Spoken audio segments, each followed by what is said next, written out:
सर्वप्रथम सर्वांना श्री स्वामी समर्थ. आज वसुबारस आहे आणि वसुबारस निमित्त सर्वांना माझ्याकडून खूप खूप शुभेच्छा. तर दिवाळीचा सण सुरू झालेला आहे आणि आजच पहिलाच दिवस आहे. सगळ्यांनी आपल्या आपल्या घरात दिवे नक्की लावा. जास्तीत जास्त नका लावू, पण 5-6 दिवे तरी आजच्या दिवसापासून सुरुवात करा. तर दिवाळीचा सण हा खूप महत्त्वाचा सण, हिंदू धर्मातला सगळ्यात मोठा सण आणि प्रत्येकाच्या मनात काही ना काहीतरी आठवण ठेवून जाणारा, प्रत्येक आठवणीला उजाळा देऊन जाणारा हा जो सण आहे, हा दिवाळीचा सण. तर ह्या दिवाळीच्या सणात आपल्याला बऱ्याच काही गोष्टी करायच्या असतात, ज्या देवपूजेत आपण करतो. काही उपाय करायचे असतात. तर हे उपाय जे आहेत, ह्या प्रत्येक दिवशी आपल्याला करायचे आहेत. बघा, आपल्याला कर्म आणि कष्ट कधीही चुकले नाही, कुणालाही चुकणार नाही. पण त्या कष्टाला कर्माची म्हणजे आपल्या नशिबाची साथ जर मिळाली, तर आपले नशीब नक्की बदलतात.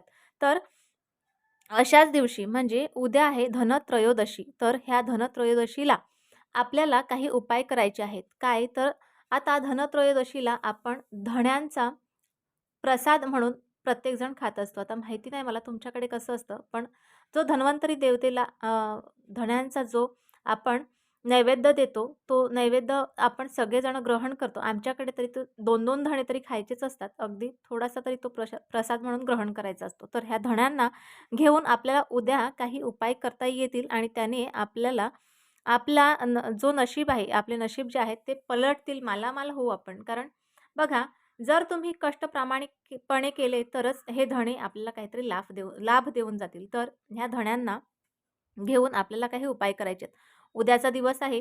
प्रत्येकाने धनत्रयोदशी अगदी आपापल्या परंपरेनुसार आपल्या घरात जशी जशी चालत आलेली असेल परंपरा, त्या परंपरेला धरून ही पूजा करा. अगदी व्यवस्थित मनोमन धन्वंतरी देवतेला प्रार्थना करा. उद्याची धनत्रयोदशी ही खूप महत्त्वाची अशी आहे, कारण उद्याचा दिवस हा धन्वंतरी देवतेला आपण विनंती करण्याचा दिवस असतो, की हे जे काही आजार असतात धन्वंतरी देवतेला आपण विनंती करतो, की जे आजार असतील ते आमच्यापासून दूर होऊ द्या किंवा आम्हाला धनधान्याने आमचं घर भरून जाऊ द्या. अशा बऱ्याचशा प्रार्थना आपण आपापल्या परीने करत असतो. काय करायचं आहे आपल्याला?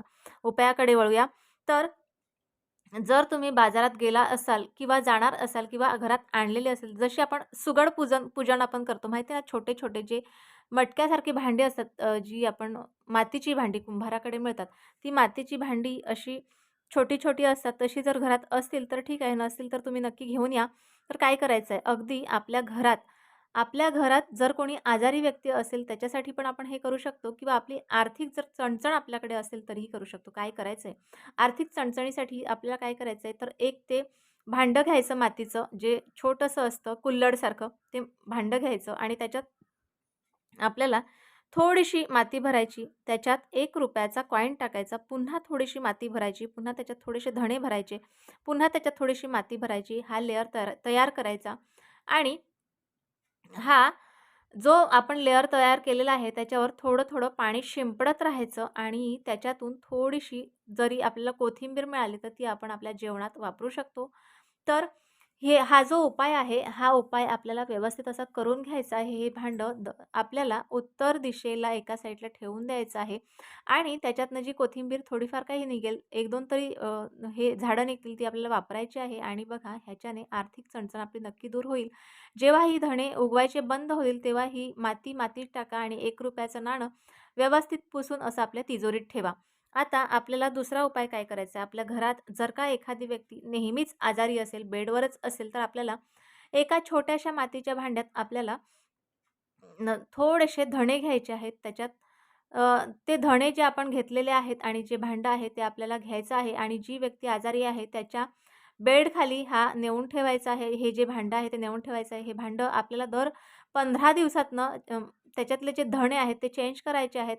एखाद्या झाडाखाली फेकून द्यायचे आणि पुन्हा ते दुसरे धणे आपल्याला त्याच्यात ठेवायचे. असे दर 15 दिवसाला तुम्ही हे धणे बदलू शकतात. बघा, ह्याने त्या आजारी व्यक्तीला अगदी आपण आपल्या मनासारखे त्याच्यात फरक जाणवतील. मात्र डॉक्टरांचे उपाय हे तुम्हाला नक्की करायचे आहेत. आता आपल्याला तिसरा उपाय काय करायचा आहे, तर बघा, एखाद्या व्यक्तीकडे आपले खूप सारे पैसे अटकलेत आणि ती व्यक्ती देतच नाहीये, तर काय करायचं? तर त्या मातीच्या भांड्यात आपल्या 5 बोटांमध्ये जितके धणे राहतील तितके धणे घ्यायचे आणि त्या मातीच्या भांड्यात ठेवायची आणि ज्या व्यक्तीला तुम्ही पैसे दिलेले आहेत आणि तो रिटर्न करत नाही आहे, त्या व्यक्तीचं नाव त्या चिठ्ठीवर लिहायचं, एखाद्या छोट्याशा कागदावर लिहायचे आणि त्या मातीच्या भांड्यात धण्याबरोबर ही चिठ्ठी टाकायची. आता बघा, असं केल्याने तुमचे पैसे देण्यासाठी जो माणूस आहे तो नाही, नाही म्हणून सांगतो, पण तो बघा तो मजबूर होईल आणि तुमचे पैसे तो तुम्हाला लवकरात लवकर तो परत करेल. तर बघा हा उपाय जो आहे तो खूप खूप प्रभावशाली आहे. ज्यांच्याकडे पैसे येतच नाही किंवा आलेले पैसे टिकत नाही, असे लोकं जर असतील तर त्यांना काय उपाय करायचा आहे, तर दर बुधवारी आपल्या दारापुढे जर का गाय येत असेल किंवा तुम्हाला कुठेतरी ती गाय दिसत असेल, कधीतरी दिसत असेल बघा, तर नक्की बुधवारच्या दिवशी काय करायचं आहे, तर बुधवारच्या दिवशी एखादी छोटीशी जुडी तरी कोथिंबीरची घ्या. जी कोथिंबीर आपण भाजीत टाकतो तीच कोथिंबीर. ती कोथिंबीर घ्यायची आणि दर बुधवारी त्या गायीला खाऊ घालायची. बघा ह्याने काय होईल, तर जे पैशाचे मार्ग म्हणजे बघा ते मार्ग जे आहेत ते उघडतील.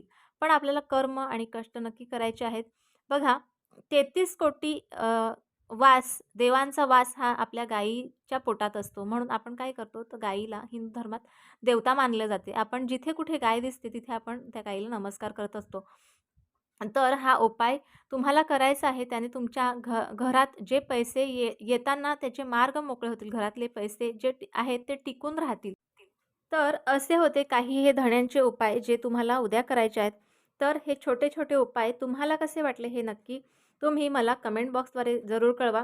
व्हिडिओ आवडल्यास लाईक, शेअर आणि सबस्क्राईब मात्र जरूर करा. पुन्हा भेटूया अशाच एका नवीन व्हिडिओसोबत, नवीन विषयासोबत. तोपर्यंत सर्वांना श्री स्वामी समर्थ.